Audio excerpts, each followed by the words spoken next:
Bob, what do you make of Bernanke saying everything's wonderful, we're not going to have QE3, now admitting this week in a speech, the Associated Press ran with it, that, hey, we're at the edge of a financial cliff. Yeah, who took us to that cliff? Bob Chapman. Well, it certainly wasn't me. That said, I think the sterling part of the interviews with Congress this week was Ron Paul holding up the Silver Eagle, like this is real money and you're a liar. And, that's a real precedent. And, what happens to liars is that, and I found this out when I was a little kid, you keep on telling lies and you got to count 10 new ones to cover the one old one. And after a while, it grows like topsy and you can't handle it. And this is a position that Bernanke and many others are in government today, because now there are people saying things like Ron Paul did in reference to Mr. Breitbart. Very simply, that's why I don't live there. You come out with things like that, and you never know whether they're going to decide to whack you. And it's pretty obvious. I mean, I didn't know that the man had anything wrong with him. So with that said, he probably went in the restaurant, and they knew he went there, perhaps because he liked the place. No, he went there all the time. He lived right down the street. He went there all the time. So they had somebody inside, put something in the drink, and dead he is. And, of course, that idiot's going to get killed. I mean, anybody who knows about hitmen in history, big hits, they always kill the hitman. If you're killing just some low-level person, they're not going to kill you. When you're killing major media figures and it's political, they're probably going to kill whoever was dumb enough to do the job. That's probably true as well. Although sometimes it is, and it all depends on the situation. There's plenty of hitmen for the CIA working in the United States, as we all well know now, which is not something that went on years ago. But it shows you what happens when you speak out, so you got to be very careful, and you can't speak out and think you're going to get away with it with somebody like the president. We're going to show you pictures of our dear friend, the President of the United States, at Communist Party meetings. It's just like the picture of Martin Luther King at a Communist Party meeting. It never left him. It was at his side, following him all the way through his career. Well, they use that to blackmail Obama. I mean, that's undoubtedly going on, and that's why he's so bad. He's a puppet, but he is a totally blackmailed puppet. Well, I think you're right about that, and I think Mr. Arpaio's move in the position he's in, which is very, very important, because he has professional people who have looked at the situation and said, no, this isn't real. And so now we have a prominent, if not controversial person who likes to speak and likes to talk. He's up front there, and he's going to take him on. Yeah, if I was Arpaio, I'd be watching it. And we know there's been attempts on him from the grapevine, I've been told. Stay there. Just a few months after Arpaio said he would investigate, because the State House was looking at it in Arizona, the feds raided him over civil rights violations. I mean, if there's no proof to it, why are they trying to set him up? Again, their response is the proof of the guilt. We'll be right back. And we really appreciate Bob joining us. Bob, recapping the economy, then I want to go back into Breitbart, what that signifies for you. But how big of a deal is it that Ron Paul is now saying you're a liar, Bernanke, stop making fun of people that are concerned about inflation, you know it's higher. The fact that they're so disrespected, the fact that Brzezinski's new book says the number one issue facing the elite is we don't trust them anymore. And, of course, he says in the book, I was reading this quote last night, it blew me away. He was saying that 20 years ago it was easier to control 1 million people than it was to kill them. Now it's easier just to kill them than to control them. And he's not saying it's easy to kill us. That's hard. He's saying it's impossible to get them to buy our bull anymore.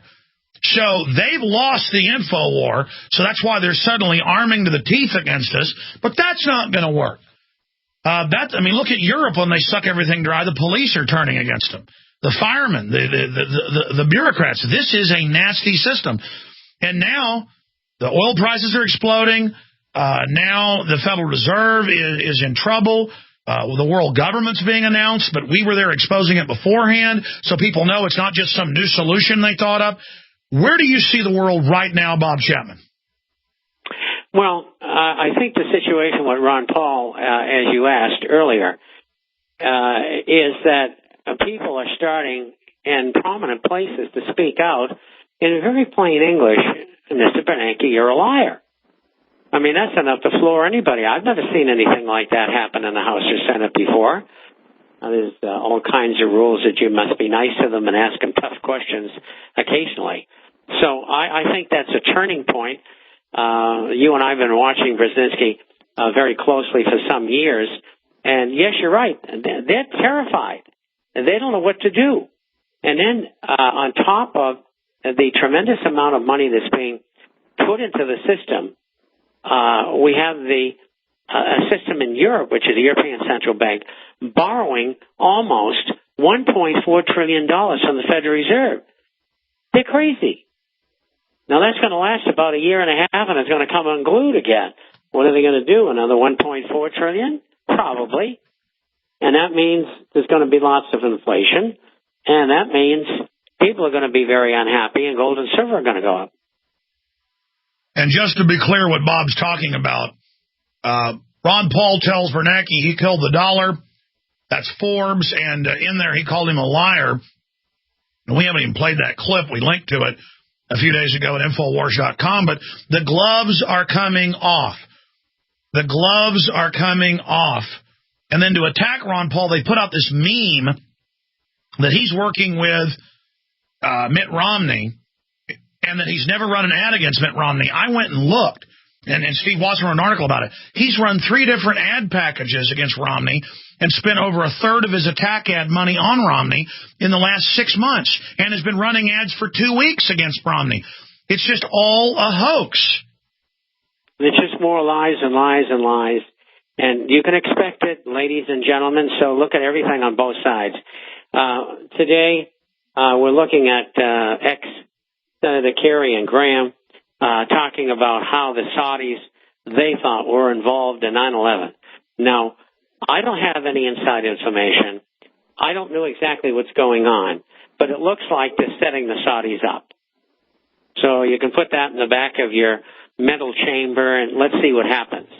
But there's no reason whatsoever for them to do what they've done in supposedly exposing the possibility that Saudi Arabia was in on 9/11. Oh, maybe they were. Well, of course they were working with the West to supply the patsies, and that's why 15 of the 19 came from there, and the head of the U.S. Embassy was ordered to let the hijackers in, but it was our criminal government running it as well. But, again, the word is they do plan to double-cross Saudi Arabia. And I think this speaks volumes to it. I had to shove that in there because it's very important. Because, if they're going to take down Saudi, the whole Middle East is coming down.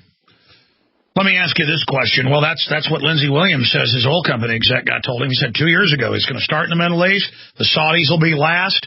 And sure enough, it's happening. And oil's going up, like he said, a little bit later than he said. Oil leaps to highest level since mid-08. Let's expand on that, though. Getting back to Breitbart. Look, they say he had some heart problems before. Okay, fine.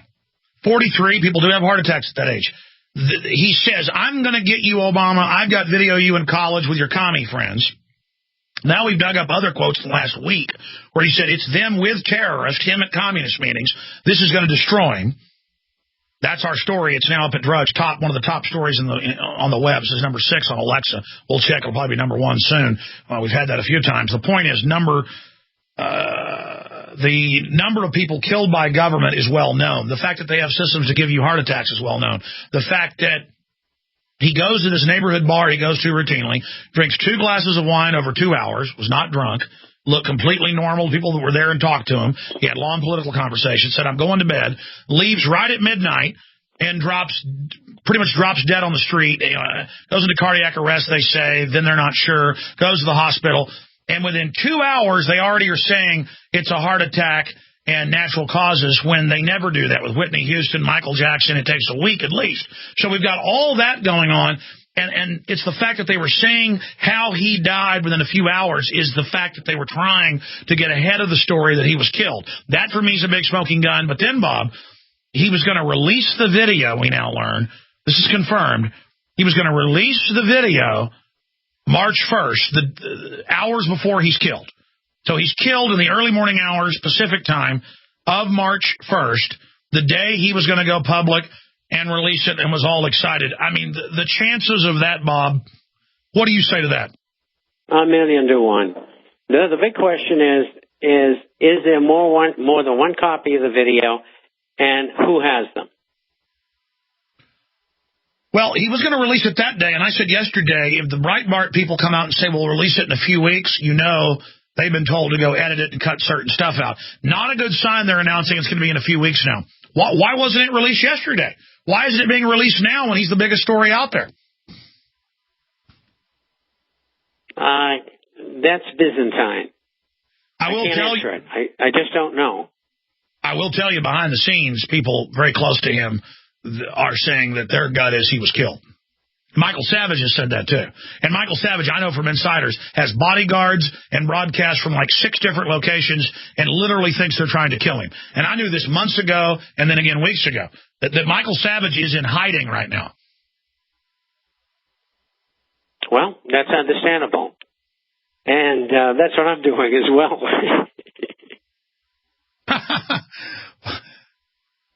I tell you. I know how these people act. You know, I used to work for them.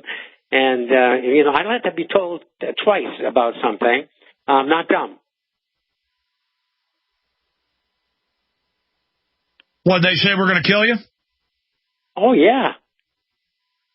Absolutely. I've been threatened a lot. I guess I'm just I don't know what it is, Bob. It's just that if they kill me, they kill me. I don't know how to explain it. I'm not worried about it. I love life, but man, getting killed in service of liberty, that's kind of cool. And I do the same thing. Look what I'm doing at 77 years old, for goodness sake.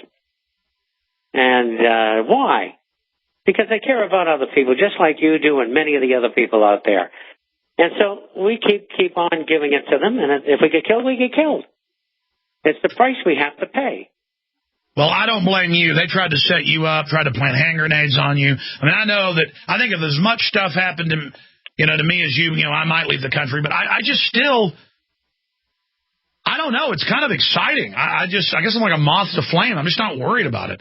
Alex, if they wanted you, they would have done it already. Really? Well, that's what I've said over and over again. I mean, you're such a thorn in their side that it just goes without saying. I think you've built up some kind of immunity that we just don't quite understand yet.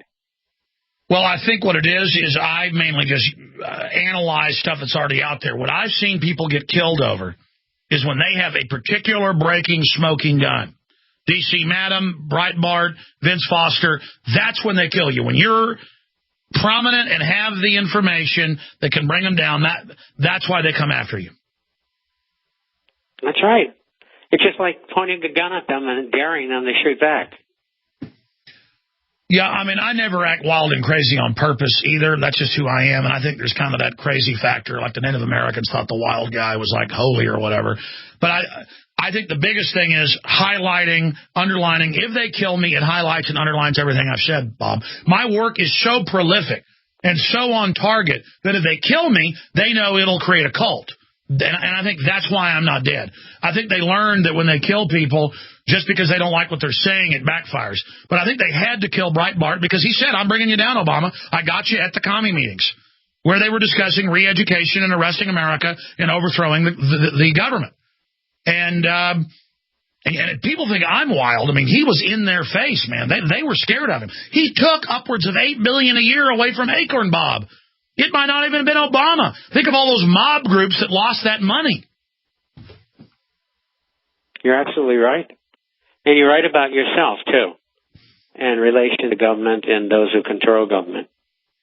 And, but, there's so many things going on out there. We talk about Iran and Syria and now Saudi Arabia and the stories about the finances of both the United States and England and Europe. And, they keep on crashing down this path.